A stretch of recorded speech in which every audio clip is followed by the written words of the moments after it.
Hi, this is Leo Laporte. It's time for Hands on Mac. Today we dive deep into the Macintosh file system. Hands on Mac comes to you from TWiT's LastPass Studios. You're focused on security, but are your employees? LastPass can ensure they are by making access and authentication seamless, whether they're working in the office or remotely. Visit lastpass.com/twit to learn more. This is TWiT. This episode of Hands on Mac is brought to you by ExpressVPN. Protect your online privacy with one click. For 3 extra months free with a 1-year package, go to expressvpn.com/HOM.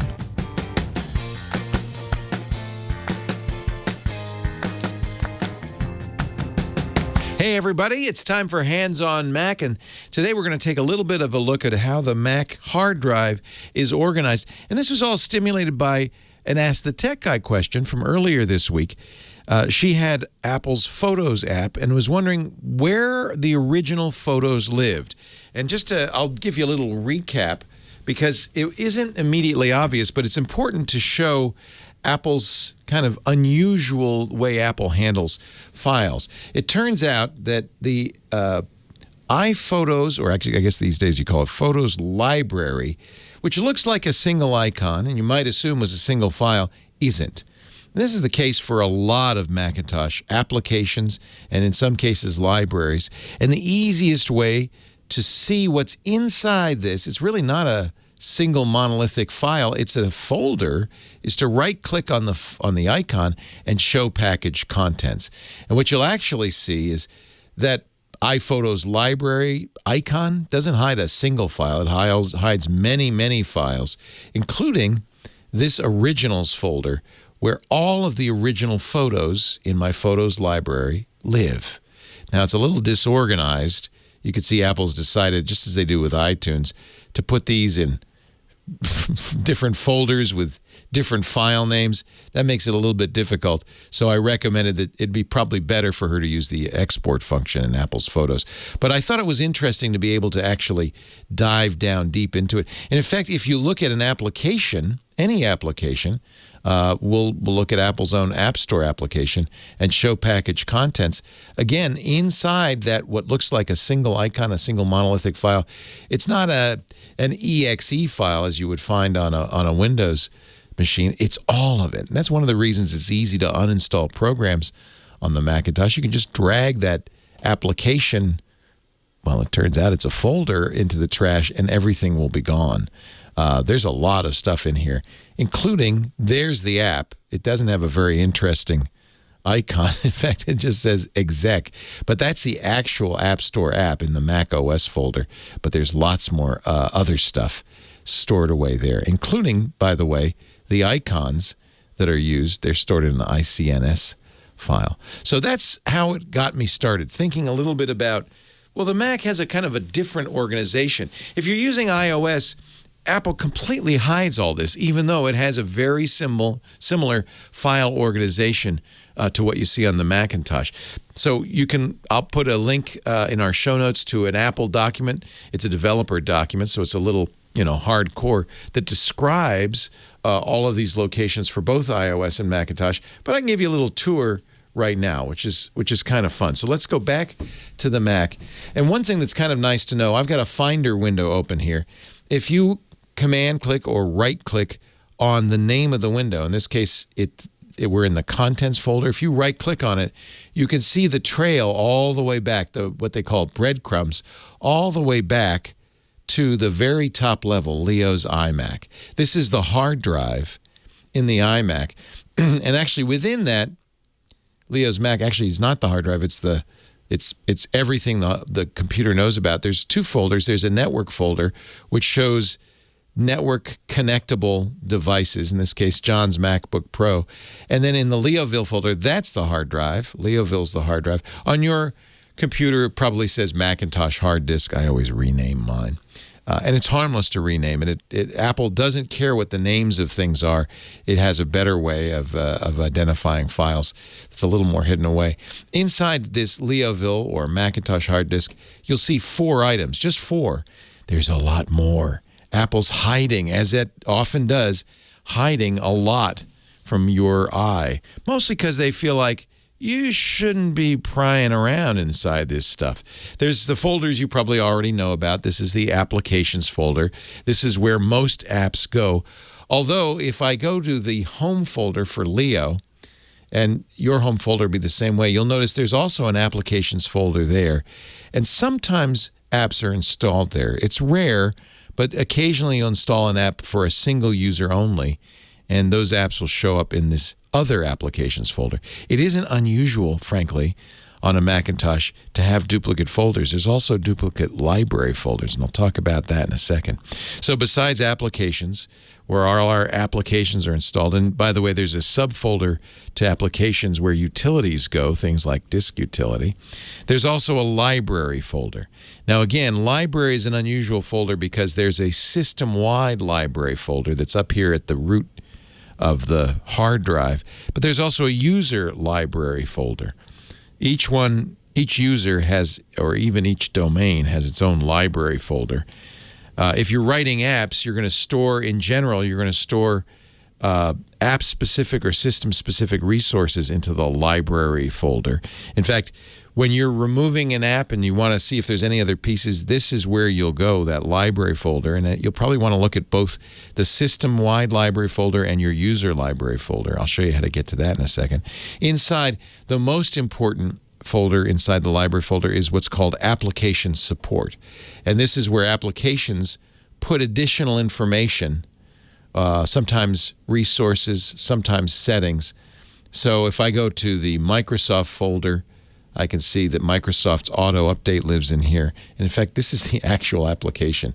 Of course, count on Microsoft to do things in a non-Apple-y way.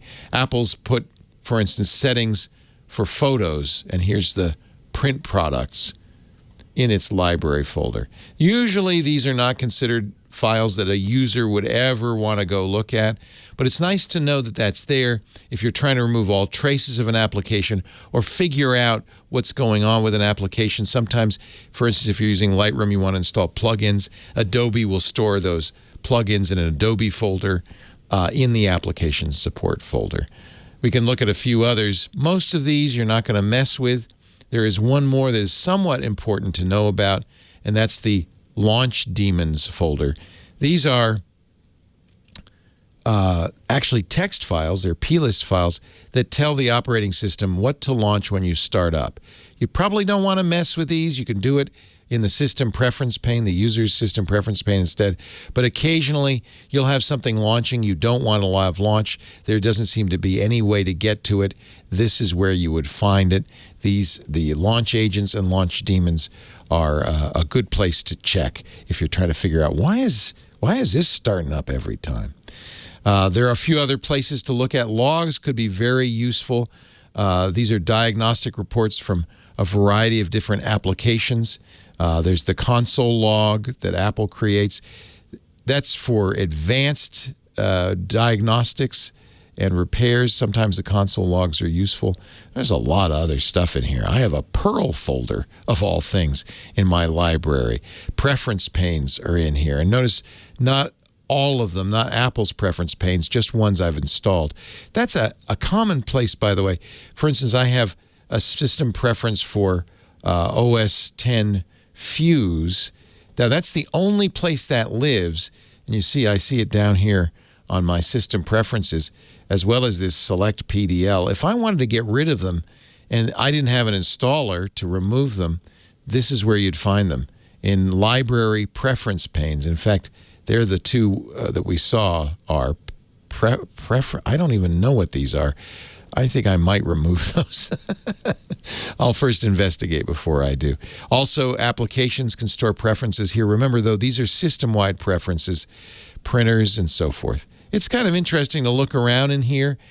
Apple knows this is a danger zone, so they don't talk about it a lot, but they don't hide it either. I would be careful before you start messing with any of the files in the library folder. There's also a system folder, same suggestions. By the way, notice that applications live both here and in the system folder. These are the system applications folder. These are Apple's applications. There's a driver kit and a variety of other things. Don't mess around too much with them. The most important folder from your point of view, this is where at the top level of the hard drive, the users folder is. Now, you'll have to remember that Mac OS is really based on BSD, which is a Unix operating system. If you've used Linux or any other Unix operating system, you'll recognize this. /users, the users folder at the top directory, is where all the user folders go, including my own. Because I'm logged in as Leo, it's got a little house on it. This is the Leo folder. This is where that lives. And this is, you'll recognize it, the same thing as if you click Leo or your home folder on the Finder, you're going to get the same exact things. So it's good to know where that lives. If you have an issue at some point, you can also see what other users are installed. And when you delete a user, you're able to delete their folder automatically in the system preferences. You could also do it manually here. So Rich DeMuro has a folder, so whenever he does the Tech Guy show, he can log in. Brew, you notice, has its own folder. There's a Brew user. We talked about Brew a few episodes ago. There's also Shared Resources folder. Now, these aren't all the folders in the top level. To see more, and this is where Unix or Linux users will feel pretty comfortable, we can change directory, CD, I'm here in the terminal now, to /, that's the root level. And if I list all of the folders in the root level, you'll see the ones we just talked about, applications, library, users, but you'll also see more. You'll see volumes and bin and cores and dev, etc., and home and opt. These, actually home we already saw, but these are, for Linux users, very familiar names. Wouldn't suggest you mess with these particularly, but you can, browse around harmlessly just to see what's in there. The home directory is, of course, the same as the home directory in the Finder. Oh, this is interesting. Lately with Mac OS, they've made it harder and harder. In fact, we can see this if I list the permissions, that some of these you can't actually list from the system, from the terminal, because they're protected. If you're smart enough to get in here, you're probably smart enough to figure out how to get access to those, but we won't do that for right now. So Apple shows you the stuff that is sufficient for you to use the system, but just remember there's a lot more there than just the stuff you see. Now let's go back to my home folder and look and see, is there a library folder here? No, there's not, unless I go up to the Go menu item and I hit the Option key. Watch what happens. Oh, library pops up. This is another way Apple, security through obscurity, hides stuff it doesn't want you messing with. If you hit the Option key, then you can go to your own library folder. And you'll see this is very analogous to the library folder we just saw at the top level for all users, but this is specific to you. So here's where you'll see additional information like application support. There are two of these, one with a space, one not. One is an alias to the other. That's for legacy purposes to support older versions of the operating system. Either one they're the same folder. You'll see other folders. In fact, applications may have created folders here in your personal library. It's good to be able to look at these because some of these things are you may need to get into at some point. Next week, we're going to talk about fonts. This is where all your fonts live. Fonts are local to each user. So these are the actual font files. That's where they're hidden away in my user directory, in that hidden library folder, fonts. There's a lot of stuff in here, and this is another important area on the Macintosh to know about when it comes to troubleshooting. But please be careful if you're not familiar with this stuff. Start by browsing around and looking, because you'll learn a lot about where Apple stores stuff. This is a very useful folder. There are other important folders that users have. It's probably good to know about these. As I mentioned, there's a local applications folder that's just for that particular user. This is where your desktop folder lives. When you leave an icon on your desktop, it's actually in a folder, and it's right here under your home folder desktop. The Documents folder you're already familiar with. If it's not in your sidebar, you can drag it from here to your sidebar to add it. I have a few of my own, but there's Downloads, Dropbox. I have a few special folders like .files and Git that I use when I'm on the command line. Here's your Google Drive. Here's where your movies and your music live. All of this is under your home folder. There are a few you might not be used to. There's one I don't have. If you have a web server running on your system, you'll have a sites folder. That's where the websites that you're serving live. You'll also have a public folder, and then this is a kind of important folder. It contains contents you want to share with other people. You can make that public folder available with file sharing. Don't do that unless you know exactly what you're doing. It's potentially a little bit risky. In my case, there's nothing in my public folder. But if, we've used this, for instance, when we were on the Mac Mania cruise, we would turn on file sharing, put stuff in our public folder. Other people could then access our computer. Remember when I saw John's computer on the network? In fact, let's go see if John has anything on the network that's in his public folder. I'd have to log in, and you see he's set it up properly so that I have to have a login to connect. And if I had the login, I could then log into his folder and perhaps see what's in his public folder.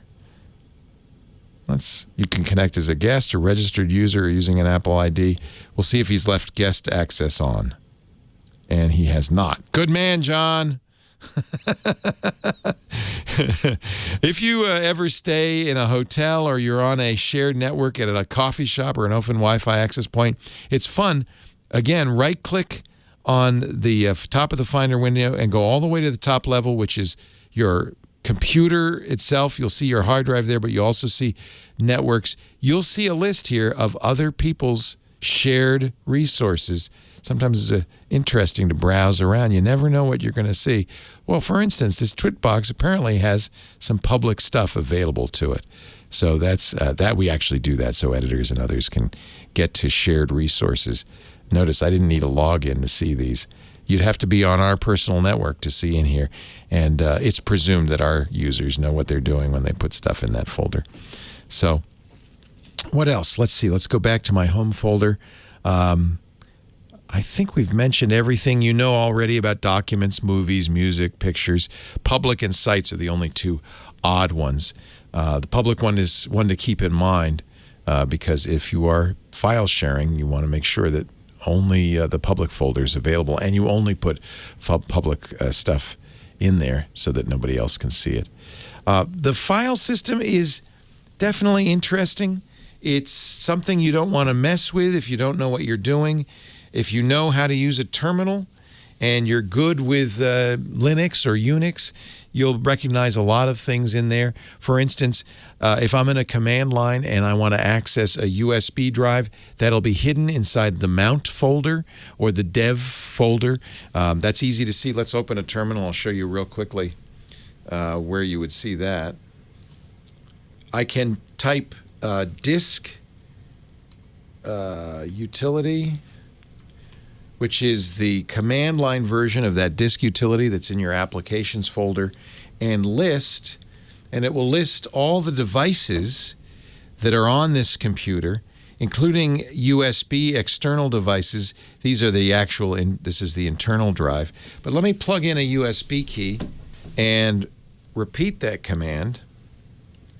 And now you'll see a new disk, which is a 128 gig USB key. That's stored at /dev/disk2. I could even list the contents of it or operate on this disk from the command line. Well, apparently there's nothing in there. So actually there is. It's just a Windows disk that it can't read.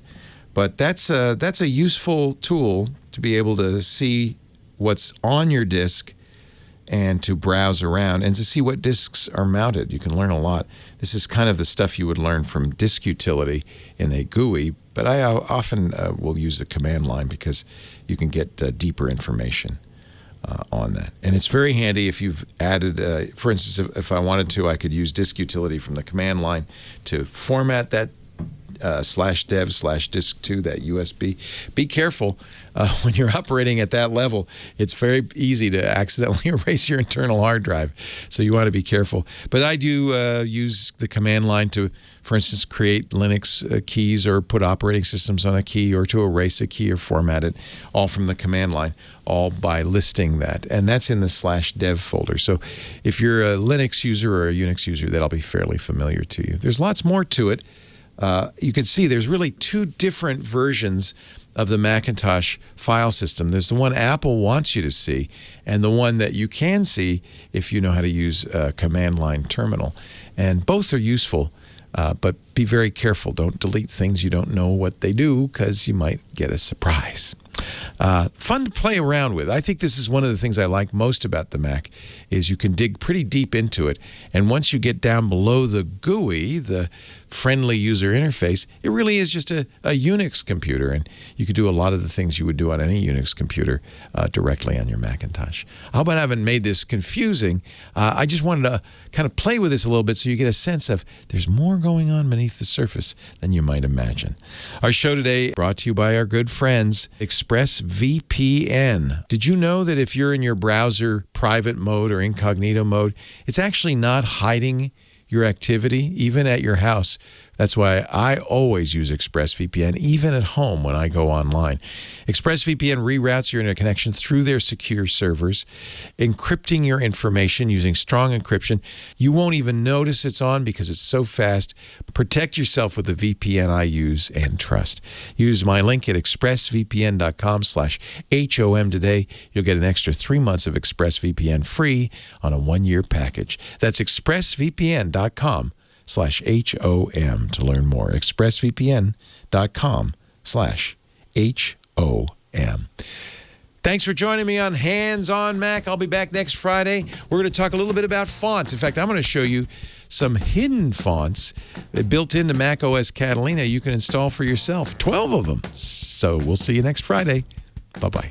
Be sure to check out the other shows on the network, like my other show, Hands on Wellness. I love to share different tips and tricks that's going to help you get a better grasp on your personal wellness. Just go to twit.tv/how and subscribe now.